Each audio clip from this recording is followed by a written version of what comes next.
الحمد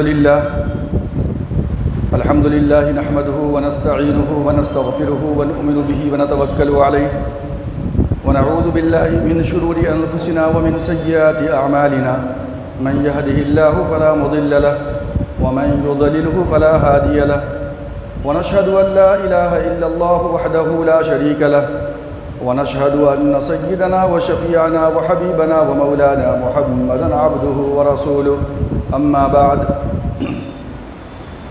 فقد قال الله تبارك وتعالى في القرآن المجيد والفرقان الحميد أعوذ بالله من الشيطان الرجيم بسم الله الرحمن الرحيم والسماء ذات البروج واليوم الموعود وشاهد ومشهود قتل أصحاب الأخدود النار ذات الوقود إذ هم عليها قعود وهم على ما يفعلون بالمؤمنين شهود صدق الله مولانا العظيم وصدق رسوله النبي الكريم ونحن على ذلك لمن الشاهدين والشاكرين والحمد لله رب العالمين۔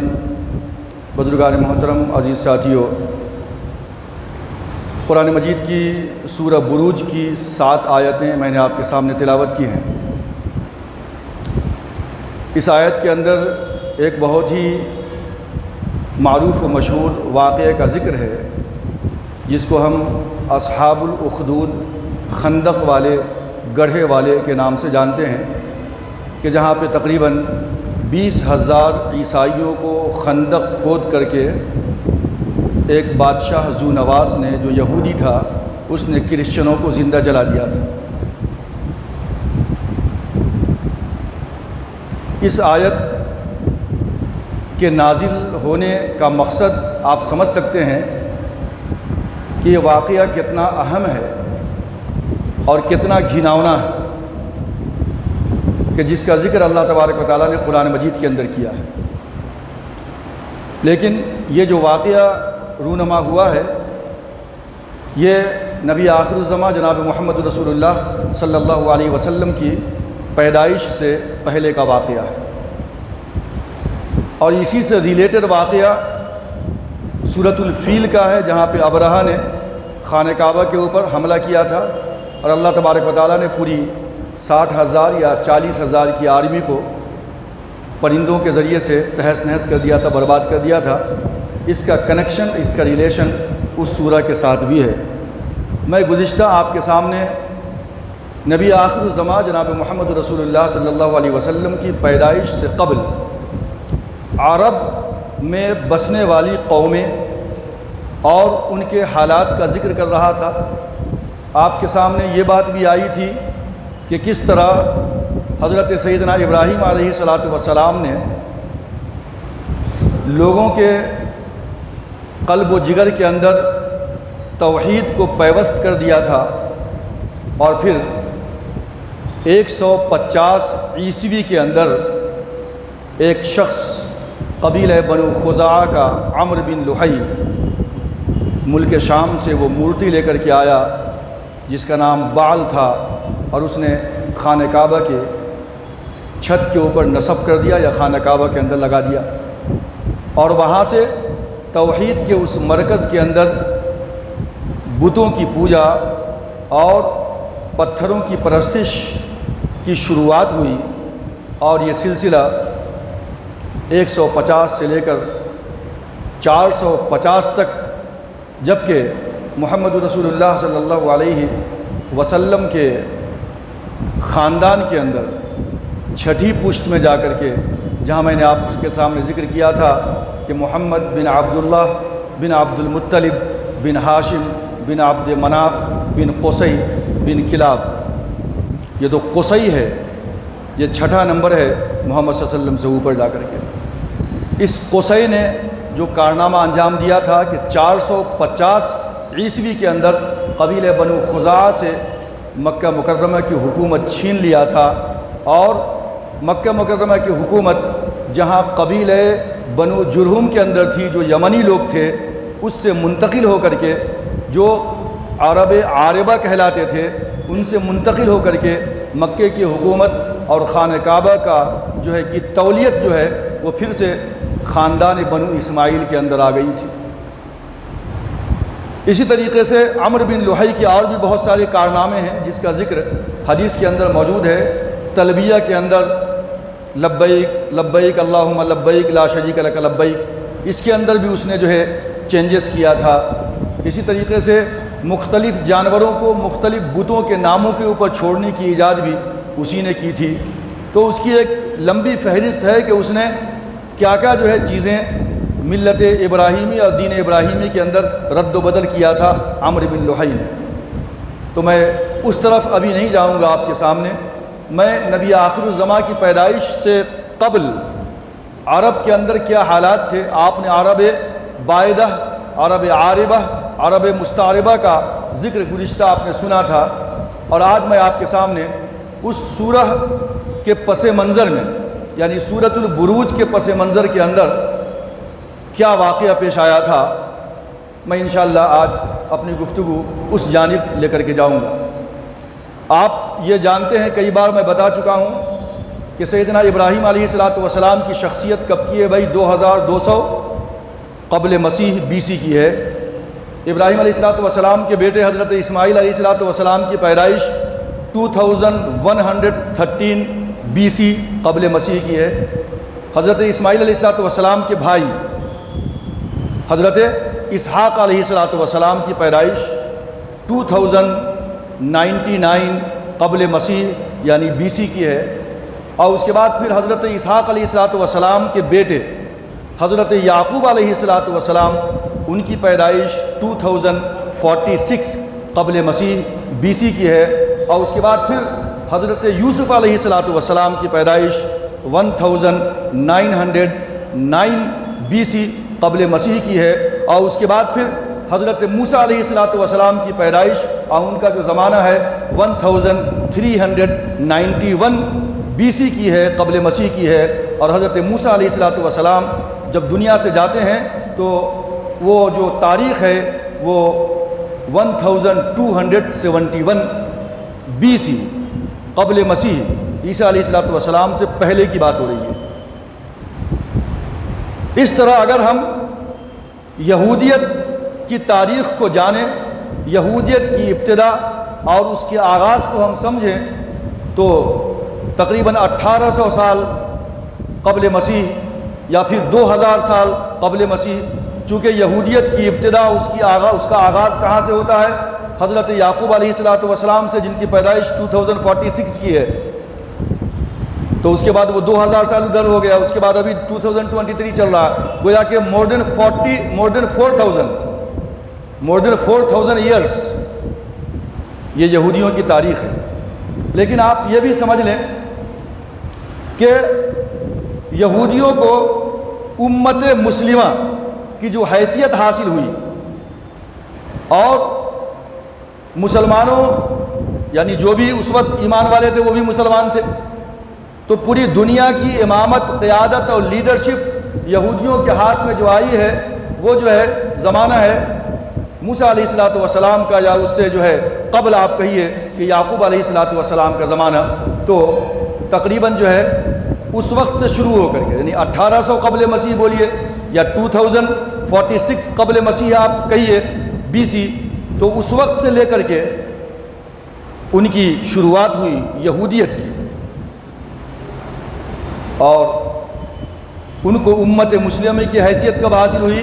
جب کہ موسیٰ علیہ السلام تشریف لائے، اور 1350 قبل مسیح کے اندر BC کے اندر اللہ تبارک و تعالیٰ نے کوہ طور پہ بلایا موسیٰ علیہ السلام کو اور توریت عطا فرمائی، تو گویا کہ اس وقت یہودیوں کو، بنی اسرائیل کو امت مسلمہ کی حیثیت حاصل ہو گئی۔ اور یہ کب تک رہی؟ جب جناب محمد رسول اللہ صلی اللہ علیہ وسلم مائگریٹ ہو کر کے مکے سے مدینہ تشریف لائے، اور 622 کے اندر، یعنی یہ عیسوی ہے، عیسیٰ علیہ السلام کے بعد کا زمانہ ہے، اللہ کے رسول نے ہجرت کیا ہے مکے سے مدینہ 622 کے اندر، 610 میں آپ نے نبوت کا اعلان کیا ہے، 571 میں آپ صلی اللہ علیہ وسلم کی پیدائش ہوئی ہے، تو 622 میں جب مدینہ تشریف لائے ہیں آپ، تو اس کے 2 سال کے بعد یعنی 624 عیسوی کے اندر اللہ تبارک و تعالیٰ نے قرآن مجید کے اندر سورہ بقرہ میں ارشاد فرمایا کہ فَوَلِّ وَجْهَكَ شَطْرَ الْمَسْجِدِ الْحَرَامِ، اے میرے حبیب ہم آپ کا فَلَنُوَلِّيَنَّكَ قِبْلَةً تَرْضَاهَا، یعنی ہم جو ہے آپ کے قبلے کو بدل دیں گے جو آپ چاہ رہے ہیں۔ ہم بار بار آپ کا آسمان کی جانب چہرہ اٹھانا دیکھ رہے تھے کہ اب تک جو قبلہ تھا وہ بیت المقدس تھا یروشلم کے اندر، مسجد اقصی، خانہ کعبہ قبلہ نہیں تھا۔ لیکن ہجرت کے 2 سال کے بعد 624 کے اندر اللہ تبارک و تعالیٰ نے فرما دیا کہ فَوَلِّ وَجْهَكَ شَطْرَ الْمَسْجِدِ الْحَرَامِ، اے میرے حبیب اب آپ اپنے چہرے کو مسجد حرام کی طرف پھیر لیجئے، یعنی مسجد اقصی کی طرف منہ کر کے نماز پڑھتے تھے، اب جو ہے مسجد حرام کی طرف اپنے چہروں کو پھیر لیجئے۔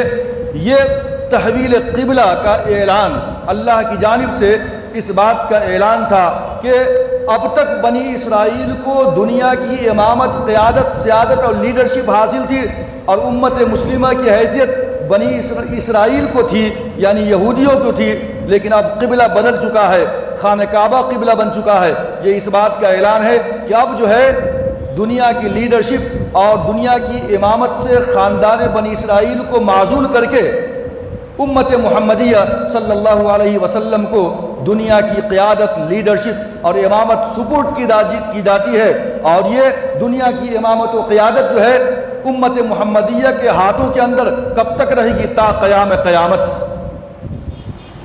اب دنیا کی امامت اور دنیا کی سیادت اور اس کی لیڈرشپ مسلمانوں کے ہاتھ کے اندر ہے۔ تو میں نے کہا کہ 1350 جو ہے قبل مسیح میں حضرت موسیٰ علیہ السلام کے ذریعے سے توریت عطا ہوئی، اور پھر اللہ تبارک و تعالیٰ نے امت مسلمہ کی حیثیت ان کو دی، اور تحویل قبلہ جب ہوا تو امت مسلمہ کی حیثیت سے یہودیوں کو، بنی اسرائیل کو معزول کر کے امت محمدیہ کو اس پوزیشن پہ لایا گیا۔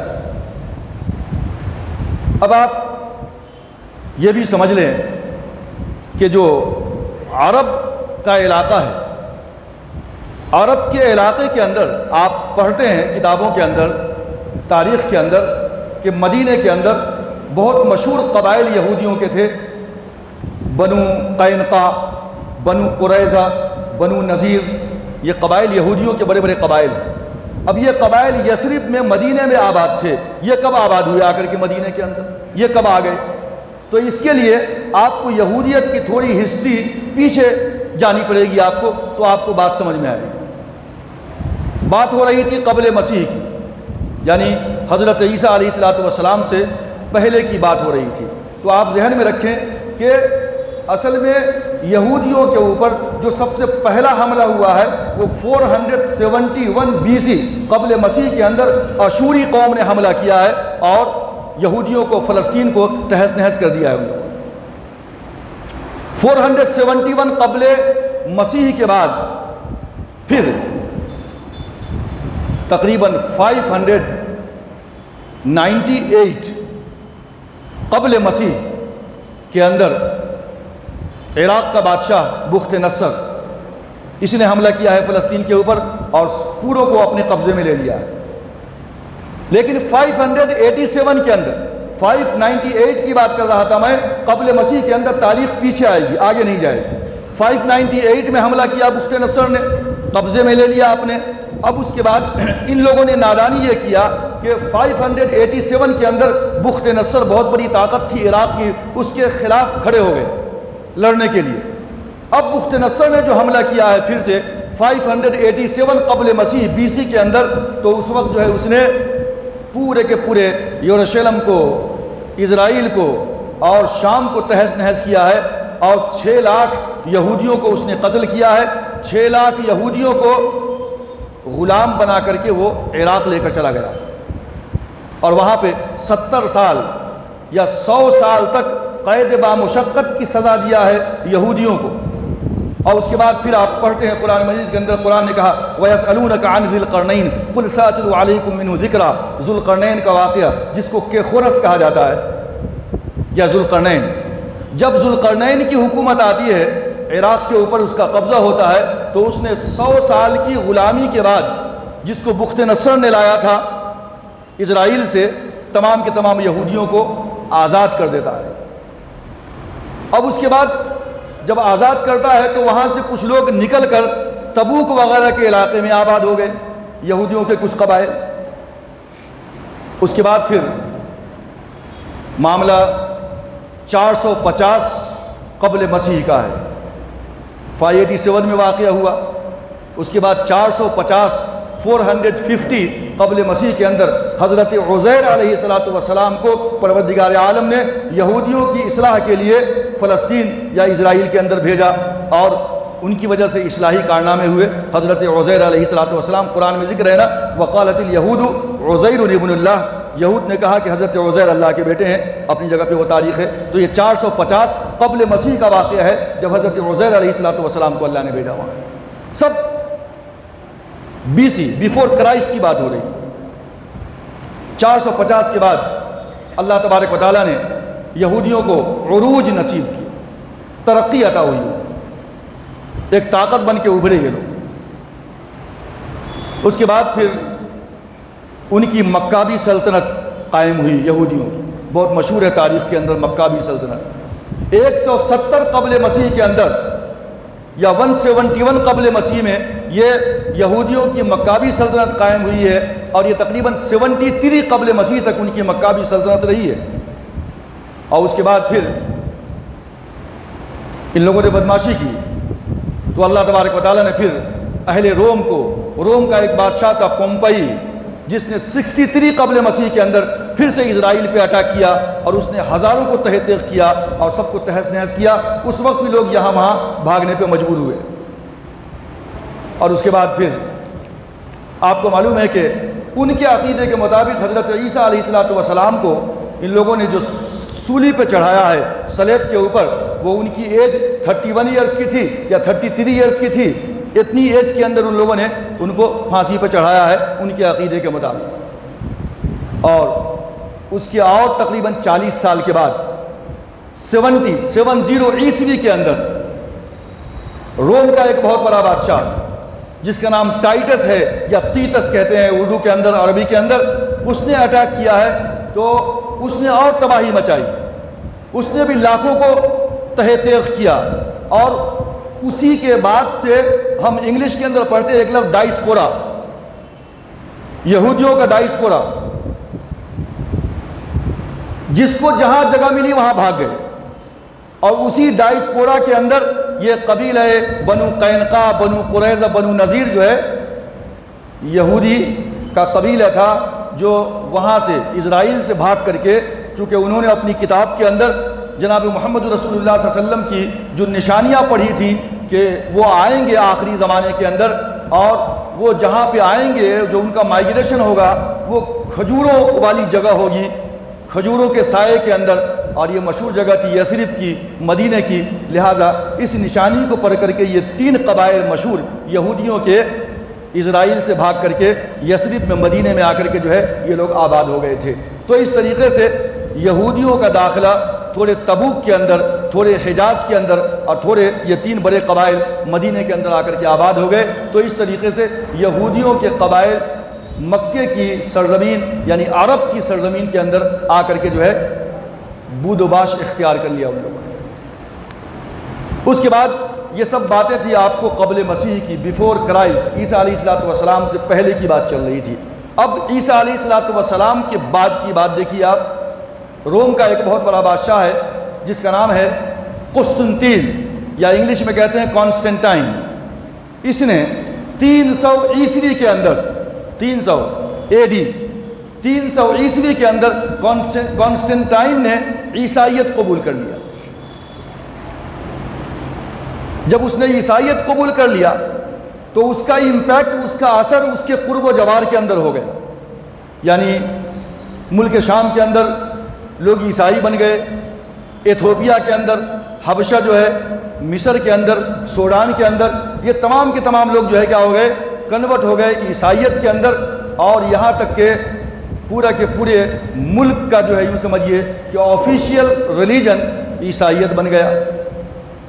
جب جو ہے کانسٹنٹائن نے عیسائیت قبول کیا تو اب اس نے سوچا کہ اپنی سلطنت کو اور اپنی بادشاہت کے حدود کو، لمٹ کو اور ایکسٹینڈ کیا جائے، بڑھایا جائے۔ تو اس نے جو ہے کیا کیا کہ 340 عیسوی کے اندر اس نے یمن پہ اٹیک کر دیا۔ جب اس نے یمن پہ اٹیک کیا تو اب اس گویا کہ کانسٹنٹائن کی حکومت یمن کے اوپر بھی ہو گئی، اور یہ 340 سے لے کر کے 378 تک عیسائیت پنپتی رہی۔ 340 سے 378 تک عیسائیت نے خوب جو ہے سر ابھارا، یمن کے اندر، شام کے اندر، مصر کے اندر اور حبشہ کے اندر اور پورے کے پورے روم کے اندر عیسائیت پھیلتی رہی، پھولتی رہی۔ نجران کے علاقے کے اندر بھی عیسائیت پھیلتی رہی، پھولتی رہی۔ اب اس کے بعد ہوا کیا کہ 378 عیسوی کے اندر یمن میں عیسائیوں کے خلاف بغاوت ہو گئی اور پورے کے پورے عیسائیوں کو وہاں سے بھاگنا پڑا۔ اب پورا کا پورا یمن جو ہے نہ عیسائی ہے نہ یہودی ہے، یہ لوگ کافر ہیں، بت پرست ہیں، بتوں کی پوجا کرنے والے، آئیڈل ورشپر ہیں۔ یمن کے سارے لوگ 378 میں کایا پلٹ گئی اور پھر سے یمن جو ہے یہ بت پرستی کا اڈا بنا رہا۔ اسی اثنا کے اندر یہ ہوا کہ یمن کا جو ایک بادشاہ تھا، میں نے آپ کے سامنے اس سے پہلے قوم سبا کا ذکر کیا تھا کہ باضابطہ قرآن مجید کے اندر ایک چیپٹر ہے سورہ سبا، جس کے اندر اللہ تبارک و تعالیٰ نے ان کے اوپر جو نعمتیں اللہ نے نچھاور کی تھی ان کا ذکر اللہ نے کیا ہے۔ اور اسی قوم سبا کی ایک شاخ ہے بعد میں ہمیری سلطنت۔ تو سلطنت ہمیر کا ایک بادشاہ تھا جس کا نام تھا ابو کرب، یہ یمن کا بادشاہ ہے، قوم سبا سے تعلق ہے، ہمیری سلطنت کا بادشاہ ہے۔ یہ سفر اس کا ہوتا ہے مدینے کا، اور جب یہ مدینے میں آتا ہے بت پرست ہے تو یہاں پہ جو یہودی کے 3 قبائل تھے، بنو قینقاع، بنو قریظ، بنو نذیر، تو بنو قریظہ کے 2 عالموں سے اس کی ملاقات ہوئی، ابو کرب کی، اور یہودیوں کے ان دونوں عالموں نے ابو کرب جو بت پرست ہے اس کے اوپر یہودیت کو پیش کیا۔ ابو کرب کو بات سمجھ میں آ گئی اور اس نے یہودیت قبول کر لیا، اور اس کے بعد اس نے آفر کیا کہ جب تم لوگ مجھے سمجھا سکتے ہو تو ہمارے ساتھ چلو یمن کے اندر اور وہاں بھی یہودیت کی تعلیم دو، شاید وہاں بھی لوگ اس کو مان لیں۔ لہٰذا یہ حمیری سلطنت کا بادشاہ ابو کرب بت پرست تھا، یہودی بن گیا، بنو قریظہ کے 2 عالموں کو لے کر یمن گیا، اور یمن کے اندر بادشاہت کی پشت پناہی تھی، لہٰذا یہودیت پنپتی رہی اور سارے کے سارے جو ہے یمن کے اندر اب یہودیت پھیل گئی۔ دوسری طرف اہل روم عیسائی ہیں، اب یہودیت یمن کے اندر پنپ رہی ہے۔ ابو کرب جب مر گیا تو ابو کرب کے بعد اس کا بیٹا جس کا نام تھا ذو نواس، جب ذو نواس آیا، بڑا متشدد تھا، بڑا متعصب تھا مذہب کے معاملے میں، تو اس نے جو ہے ایک آرڈیننس جاری کر دیا یکساں سول کوڈ کی طرف۔ کیا آرڈیننس؟ جو بھی یمن کے اندر رہے گا اس کو یہودی بن کے رہنا پڑے گا، اور اگر یہودیت کے علاوہ کسی دوسرے مذہب کو مانا، عیسائیت کو یا بت پرست رہا، تو اس کی سزا قتل ہے۔ یہ آرڈیننس جاری کیا ذو نواس نے، اور اس کے بعد معاملہ چلتا رہا۔ اچانک ایک واقعہ پیش آیا کہ ایک راہب کرسچنوں کے جو علماء حضرات ہوتے ہیں، درویش، اس کو راہب کہتے ہیں، قرآن میں احبار اور رہبان کا تذکرہ ہے۔ تو یہ عیسائی تھا، یہ چھپ کر کے یمن میں داخل ہو گیا، ایک کمرے کے اندر بیٹھا رہتا تھا اور انجیل کی تلاوت کرتا رہتا تھا۔ چلتا رہا معاملہ۔ اچانک ذو نواس کے دربار میں ایک جادوگر تھا۔ مسلم شریف کے اندر یہ حدیث موجود ہے، پورا کا پورا واقعہ، کہ وہ جادوگر نے ذو نواس سے کہا کہ میری عمر جو ہے اب بہت زیادہ ہو چکی ہے، شاید میری عمر اب وفا نہ کرے، لہٰذا ایسا نہ ہو کہ میں مر جاؤں اور یہ جو جادوگری کا فن ہے یہ میرے سینے میں دفن ہو جائے، لہٰذا بہتر یہ ہوگا کہ کسی ذی ہوش بچے کو میرے حوالے کر دو تاکہ میں اس کو جادو سکھا سکوں، اپنا علم ٹرانسفر کر سکوں، اس کو دے سکوں۔ ایڈ ڈالا گیا، اناؤنسمنٹ کیا گیا، بچوں کا ٹیسٹ لیا گیا، ایک بچے کا سلیکشن ہو گیا اور وہ بچہ ذو نواز کے دربار میں اس جادوگر کے پاس جا کر کے جادو کے فن کو سیکھتا رہا۔ جاتے جاتے راستے کے اندر وہ جو عیسائی کا راہب بیٹھا قرآن انجیل کی تلاوت کرتا تھا، اس کی آواز کانوں میں پڑی۔ یہ جھانک کر کے دیکھا تو بولا کہ ایک شیخ بیٹھے ہوئے ہیں، جا کے ملا، بولے آپ کیا پڑھ رہے ہیں؟ بولے کہ میں انجیل پڑھ رہا ہوں۔ بولے یہ کیا ہے؟ یہ اللہ کی کتاب ہے۔ تو بولے کہ اصل میں جو دین ہے وہ عیسائیت ہے، یہودیت غلط ہے، یہودیت پہلے کی تھی وہ ختم ہو گئی، اب تو عیسائیت ہے اور میں اسی کی تبلیغ کرتا ہوں۔ بچے نے کہا کہ مجھے بھی سکھلائیے کیا ہے وہ۔ تو بولے کہ ایسا نہیں ہوتا، تم روزانہ آیا کرو، تھوڑی دیر یہاں بیٹھا کرو، پھر جو ہے جادوگر کے پاس جایا کرو تو تم جو ہے سیکھ لو گے۔ اب سوال یہ پیدا ہوا کہ جادوگر کے پاس جانے میں اس کو لیٹ ہو جاتا، تاخیر ہو جاتی، وہ مارتا تھا۔ تو اس کے بعد اس نے کہا کہ بھائی معاملہ ایسا ہے، میں وہاں دیر سے جاتا ہوں تو وہ میری پٹائی کر دیتا ہے۔ تو اس راہب نے کہا کہ ایسا کرو کہ بولو گھر والوں نے ہمیں دیر سے چھوڑا، اور جب گھر پہ لیٹ ہو تو بولو کہ جو ہے اس جادوگر نے مجھے دیر سے چھوڑا، تو گھر والے بھی نہیں ماریں گے، جادوگر بھی تمہیں نہیں مارے گا، اور بیچ میں تم میرے پاس آ جایا کرو۔ بہرکیف معاملہ ہوتا رہا۔ ایک دن یہ ہوا کہ وہ بچہ جادوگر کے پاس جا رہا تھا، راستے کے اندر دیکھا کہ ازدحام ہے، بہت ساری پبلک ہے کھڑی ہوئی، اور ایک جو ہے درندہ، ایک جانور خونخوار کھڑا ہوا ہے، اس کے ڈر سے لوگ راستہ کراس نہیں کر پا رہے ہیں۔ بچے نے سوچا کہ آج ٹیسٹ کرنے کا اچھا موقع ہے کہ یہودیت صحیح ہے یا نصرانیت صحیح ہے۔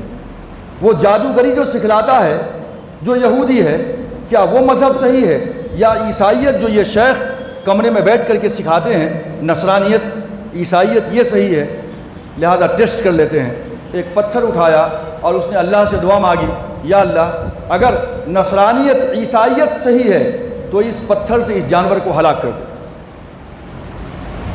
اس نے پتھر مارا جانور کو، جانور وہیں پہ ڈھیر ہو گیا، مر گیا۔ اب بچے نے سمجھ لیا کہ یہودیت غلط ہے، جادوگری غلط ہے، اور عیسائیت اور نصرانیت یہ دین صحیح ہے، لہٰذا اس کو اب جو ہے اطمینان قلب ہو گیا۔ اب بچے کی بہت شہرت ہوئی۔ اچانک ایک واقعہ یہ پیش آیا کہ ذو نواز کے دربار کے اندر ایک وزیر تھا کہ جس کی آنکھوں کی روشنی زائل ہو گئی تھی۔ اس کو کسی نے بتایا کہ بھائی فلاں بچہ بہت ٹیلنٹڈ ہے، اس نے ایک پتھر سے اس جانور کو ختم کر دیا، لہٰذا اس بچے کو بتا کے دیکھو شاید تمہاری آنکھوں کی روشنی واپس آ جائے۔ وزیر گیا، بچے نے کہا کہ ٹھیک ہے آپ کی آنکھوں کی روشنی واپس آ سکتی ہے، لیکن شرط یہ ہے کہ تم جو ہے اس گاڈ کے اوپر جو ہے بلیو کرو جس گاڈ کے اندر میں بلیو کرتا ہوں، اللہ کے اوپر ایمان لاؤ، نصرانیت کو قبول کرو، عیسائیت کو قبول کرو۔ یہ یہودیت صحیح نہیں ہے، یہ مذہب تو جا چکا ہے، اب عیسائیت صحیح ہے، پھر میں جو ہے اپنے پروردگار سے دعا کروں گا تو شاید تمہاری آنکھ ٹھیک ہو جائے۔ اس نے عیسائیت کو قبول کر لیا وزیر نے، اور اس کے بعد اس کی آنکھ بھی ٹھیک ہو گئی، بچے نے دعا کیا۔ اب جب یہ محفل میں گیا، مجلس میں گیا ذو نواز کی، تو اس نے کہا کہ ابھی کل تک تو اندھا تھا، آج دیکھنے والا کیسے بن گیا؟ اس نے کہا کہ یہ فلاں بچے کی کرامت ہے، اس نے مجھے ٹھیک کر دیا۔ اور اس نے کیا، بلکہ میرے رب نے میری آنکھ ٹھیک کر دی ہے، اس نے دعا کیا تھا۔ بولے کہ اچھا کون سا رب ہے تمہارا، کون سے دین کو مانتے ہو؟ میں عیسائیت کو مانتا ہوں، میں نصرانیت کو قبول کر لیا ہے میں نے۔ بولے یہ سب تم کو کس نے سکھلایا؟ بولے فلاں بچے نے۔ بچے کو بلایا، تم کو کس نے بتائی یہ تمام باتیں؟ بولے فلاں راہب نے، اور راہب کو بھی بلایا۔ اب اس کے بعد ان کو مجبور کیا تینوں کو کہ اگر تم لوگوں نے اپنے مذہب کو نہیں بدلا، یعنی عیسائیت سے یہودیت کی طرف نہیں آئے، تو میں تم کو جو ہے بیچوں بیچ آرا رکھ کے چروا دوں گا، دو ٹکڑے کروا دوں گا تمہارے۔ لہٰذا وزیر نے نہیں مانا، وزیر کے سر پہ آرا رکھ کر کے دو ٹکڑے کر دیا گیا۔ اس کے بعد وہ جو راہب تھا عیسائی، اس کو بولا، اس نے کہا کہ میں تو عیسائیت کی تبلیغ کر رہا تھا، یہی دین سچ ہے، میں یہودیت قبول نہیں کر سکتا، لہٰذا اس کے سر پہ بھی آڑ رکھا، اس کو بھی دو ٹکڑے کر دیے گئے۔ اللہ کے رسول نے فرمایا تھا نا کہ پچھلے زمانے میں ایسے بھی لوگ گزرے ہیں کہ اس دین کی خاطر ان کے اوپر آڑے چلائے گئے، اور وہ لوگ اس کو برداشت کیا، اس مشقت کو۔ لہٰذا تمہارے اوپر اگر تکلیف پہنچتی ہے اللہ کے راستے میں، اللہ کے دین کو پھیلانے کے لیے، تو یہ کوئی تکلیف نہیں ہے، یہ لوگوں کے اوپر آڑے بھی چلائے گئے ہیں، لیکن ان لوگوں نے اپنے مذہب کو نہیں چھوڑا۔ تو شاید اسی کی طرف اشارہ ہو۔ اب وہ بچے کی بات آئی، بچے سے کہا کہ تیرا کیا کیا جائے؟ اس نے کہا کہ مجھ کو مارنا بہت مشکل ہے۔ اپنے پولیس کو کہا کہ لے جاؤ اس کو کسی پہاڑ کی اونچائی پہ لے جا کے ڈھکیل دو۔ پہاڑ پہ گیا، بچے نے اللہ سے دعا مانگی، ایک زلزلہ، ایک طوفان آیا، سارے کے سارے جو ہے کارندے جو تھے ذو نواس کے بادشاہ کے وہ سب گر کر مر گئے۔ بچہ بچ کے واپس محل میں آ گیا۔ ذو نواس نے پوچھا تو کیسے بچ گیا؟ بولے میں نے اپنے پروردگار سے دعا کی، مجھے اس نے بچا لیا، سب تمہارے لوگ ہلاک ہو گئے۔ پھر اس نے جو ہے اپنے کارندوں کو بھیجا کہ اس کو کسی سمندر کے اندر بیچوں بیچ لے جا کر کے کشتی میں ڈوبو دو اس کو۔ لہٰذا اس بچے کو لے کر کے وہ لوگ چلے کشتی کے اندر۔ جب کشتی بیچ میں گئی اور بچے کو ڈبونا چاہ رہے تھے، بچے نے پھر پروردگار عالم سے دعا مانگی، یا اللہ تو جو ہے میری جان بچا لے، ان سب کو ہلاک کر دے۔ وہ بچہ بچ گیا، کشتی ڈوبی، سارے کے سارے لوگ ہلاک ہو گئے، بچہ پھر واپس آیا۔ ذو نواس نے پوچھا کہ تو کیسے بچ گیا؟ بولے میں نے پروردگار سے دعا مانگی، اس نے میری حفاظت فرمائی، وہ میرا رب ہے، یہی دین صحیح ہے۔ تو بولے کہ تو مرتا ہی نہیں ہے بھائی، تیرا کیا کیا جائے؟ تو بولے کہ مجھے مارنے کی ایک ہی شکل ہے جو میں بتاتا ہوں، وہ مان لو میں مر جاؤں گا۔ بولے وہ کیا ہے؟ بولے مجھے کسی درخت سے باندھ دو، درخت سے باندھنے کے بعد میرے ہی ترکش سے ایک تیر نکالو، اور اس تیر کے اوپر جو ہے تم یہ کہو کہ بِاسْمِ رَبِّ هَذَا الْغُلَامِ، میں جو ہے مارتا ہوں اس غلام کے، اس بچے کے رب کے نام سے میں جو ہے تیر مارتا ہوں۔ بس وہ تیر آئے گا، مجھے لگے گا میں مر جاؤں گا، ورنہ کوئی شکل و صورت نہیں ہے مجھے مارنے کی۔ لیکن شرط یہ ہے کہ ایک بڑا مجمع ہونی چاہیے، پوری مجلس کے اندر یہ حرکت ہونی چاہیے۔ لہٰذا ایک جمع غفیر تھا، اناؤنسمنٹ ہوا، لوگ جمع ہوئے، اور اس کے بعد اسی کے تیر سے بِاسْمِ رَبِّ هَذَا الْغُلَامِ کہہ کر بچے کو مارا گیا۔ کنپٹی پہ آ کے تیر لگا، وہ بچہ وہیں فوت ہو گیا۔ لیکن اس کے بعد پبلک کا ریئیکشن بالکل بدل گیا، سب کے سب لوگوں نے اعلان کر دیا کہ بچے کا مذہب صحیح تھا، عیسائیت صحیح ہے، نصرانیت صحیح ہے، یہودیت غلط ہے۔ اب اس کے بعد ذو نواس نے کہا کہ بات ایسی ہے، معاملہ بہت خطرناک ہے، چنانچہ اس نے جو ہے اپنے کارندوں کو حکم دیا کہ بڑی بڑی خندقیں کھودو اور اس کے اندر آگ دہکاؤ، اور اس کے بعد ایک ایک کو بلاتا اور کہتا یہودیت یا نصرانیت، کون سا مذہب صحیح ہے؟ اگر لوگ کہتے کہ یہودیت صحیح ہے، بولے جاؤ، اگر کہتے کہ نصرانیت تو اس کو جو ہے اس خندق کے اندر جو آگ دہک رہی تھی اس میں ڈال دیتا۔ اور اس طریقے سے تقریباً یہ 20,000 عیسائیوں کو ذو نواس نے جو ہے زندہ جلا دیا۔ پھر اس کے بعد نجران میں گیا، نجران میں بھی عیسائیت پنپ رہی تھی، نجران کے اندر بھی ویسا ہی واقعہ ہوا، خندقیں کھودی گئی، سب کو بلاتے جاتا اور پوچھتا کہ یہودیت صحیح ہے، نصرانیت صحیح ہے۔ اگر لوگ کہتے کہ یہودیت تو چھوڑ دیتا، اور اگر کہتے کہ نصرانیت عیسائیت صحیح ہے تو اس کو آگ کے اندر زندہ جلا دیتا۔ تو یہاں بھی اس نے جو ہے 20,000 لوگوں کو زندہ جلا دیا۔ تو ادھر یمن کے اندر 20,000، نجران کے اندر 20,000، 40,000 عیسائیوں کو ذو نواس نے زندہ جلا دیا۔ اس کے اندر سے ایک آدمی بچ کر کے بھاگ کر کے گیا جس کا نام تھا دوس کتابوں کے اندر۔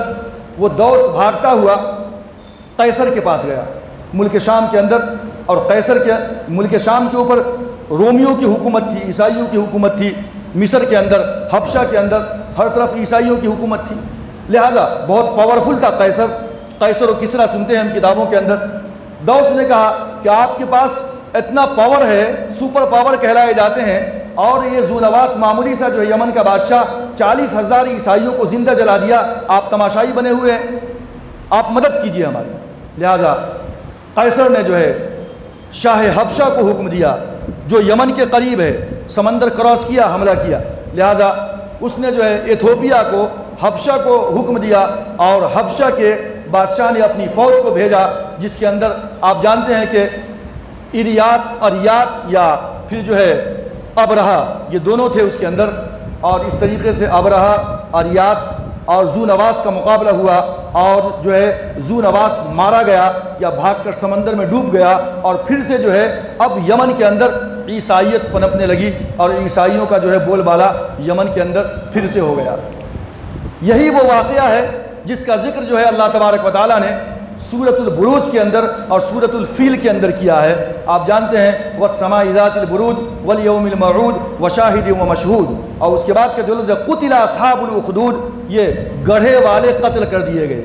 یہی وہ گڑھا تھا جس کے اندر ذو نواس نے لوگوں کو زندہ جلا دیا تھا، عیسائیوں کو۔ قتل اصحاب الاخدود النار ذات الوقود، جو آگ ایندھن والی تھی، اذ ہم علیہا قعود، جبکہ وہ وہاں پہ بیٹھ کر کے تماشابی کی حیثیت سے اس سارے منظر کو دیکھ بھی رہے تھے، اور گویا کہ انٹرٹینمنٹ ہو رہا تھا ان کا۔ اذ ہم علیہا قعود وہم علی ما یفعلون بالمؤمنین شہود، اور وہ مومنوں کے ساتھ، یعنی جو لوگ عیسائی تھے اس وقت کا مذہب، تو یہ مومنوں کے ساتھ یہ برتاؤ دیکھ رہے تھے اپنی آنکھوں سے۔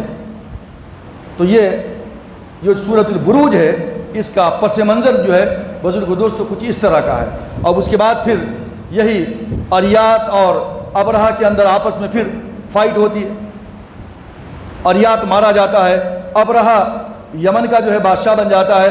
اس کے بعد بھی واقع ہے کہ اس نے اپنے سر منڈائے، ایک پیالے کے اندر تھوڑا اپنا خون رکھا، اپنے سر کے بال رکھے، یمن کی مٹی رکھی، اور جو ہے بھیج دیا قیصر کے پاس، اور کہا کہ جو ہے میرا سر آپ کے پاؤں کے اندر ہے، مجھے اجازت دے دیجئے کہ میں یمن کے اندر حکومت کروں۔ لہٰذا قیصر خوش ہو گیا، اپنا ہی بندہ ہے، لہٰذا وہاں پہ ابرہہ نے حکومت کرنا شروع کر دیا۔ اس کے بعد آپ یہ بھی جانتے ہیں کہ ابرہہ نے جو ہے یمن کے اندر صنعاء کے اندر ایک بہت بڑا چرچ بنایا تھا، اور اس نے آرڈیننس جاری کیا تھا کہ اب کوئی بھی خانہ کعبہ کو حج کرنے کے لیے نہیں جائے گا، اب اسی چرچ کا طواف کریں گے لوگ، یہی حج کریں گے۔ لہٰذا کچھ عرب قبائل موجود تھے، وہ جا کر کے جو ہے خانہ کعبہ کے اندر ٹوائلٹ کر دیے، یا رات میں خانہ کعبہ بول رہا ہوں، جو وہ خانہ کعبہ بنانا چاہ رہا تھا یمن کے اندر، وہ چرچ کے اندر جا کر کے ٹوائلٹ کر دیا، یا پھر وہ چرچ کو رات میں موقع دے کر کے جلا دیا۔ ابرہہ جو ہے اس کا بدلہ لینے کے لیے کہ اس مکے کا جو خانہ کعبہ ہے اس کی وجہ سے یہ میرا بنایا ہوا چرچ جلا دیا گیا، اس کے ساتھ جو ہے بدسلوکی ہوئی ہے، لہذا چلو میں خانہ کعبہ کو ہی گرا دوں گا۔ چنانچہ پھر وہاں سے وہ 60,000 کی فوج لے کر، یا 40,000 کی ایک لشکر جرار لے کر، جس میں 13 ہاتھی بھی تھے، خانہ کعبہ کے اوپر حملہ کرنے کے لیے آتا ہے۔ مکے کے اندر مقام مغمس میں پڑاؤ ڈالتا ہے، اللہ کے رسول کے دادا حضرت عبد المطلب کے 200 اونٹ کو گرفتار کر لیتا ہے۔ 60,000 کی جمعیت تھی، اونٹ کو کٹ کر کے کھانا پینا سب کر دیا، تمام تباہ و برباد۔ اور اس کے بعد عبد المطلب آئے تو اس کے ساتھ گفتگو شنید ہوئی۔ واقعہ آپ کے سامنے موجود ہے، اللہ تبارک و تعالیٰ نے سارے کے سارے واقعے کا ذکر سورۃ الفیل کے اندر کیا ہے۔ اور یہ جو واقعہ ہوا ہے اصحاب فیل والا، یعنی جب اللہ تبارک و تعالیٰ نے ابرہہ کو ہاتھیوں کے ساتھ تباہ و برباد کر دیا ہے، یہ تاریخ ہے 523 عیسوی کا۔ 523 عیسوی کے اندر ابرہہ کے لشکر کو اللہ نے پرندوں کے ذریعے سے ہلاک و برباد کیا ہے۔ الم تر کیف فعل ربک باصحاب الفیل الم یجعل کیدہم فی تضلیل وارسل علیہم طیرا ابابیل and he sent against them flocks of birds طیرا ابابیل ترمیہم بحجارۃ من سجیل they were striking over them جو ہے کیا ہے وہ حجارۃ من سجیل، بیکڈ قلعے جو چھوٹے چھوٹے پکے ہوئے جو کنکری تھی، وہ جو ہے پرندے اوپر سے گراتے تھے، جو AK-47 رائفل کی گولیوں سے خطرناک تھی، زہر آلود گویا کہ ساری کی ساری قوم تباہ برباد ہو گئی، ابرہہ بھی مر گیا۔ تو 523 عیسوی کے اندر یہ واقعہ پیش آیا، اور خانہ کعبہ کی طرف غلط نظر ڈالنے کی وجہ سے اللہ نے ابرہہ کی حکومت کو بھی جو ہے تباہ و برباد کر دیا۔ اور اس کے بعد جو ہے یہ واقعہ جناب محمد رسول اللہ صلی اللہ علیہ وسلم سے جو ہے کچھ دن پہلے کا واقعہ ہے۔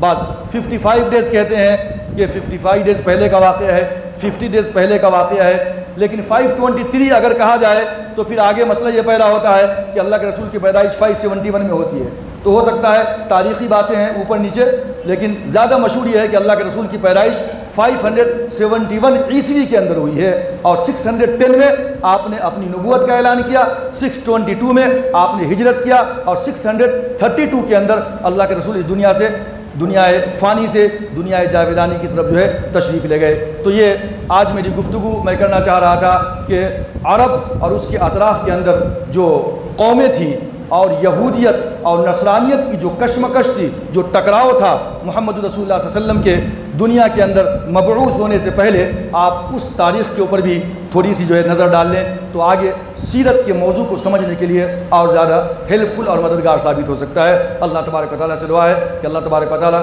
ہم تمام لوگوں کو جناب محمد رسول اللہ صلی اللہ علیہ وسلم کی سیرت کو پڑھ کر سمجھ کر اپنانے، اس پہ عمل کرنے کی توفیق عطا فرمائے۔ وما علینا الا البلاغ۔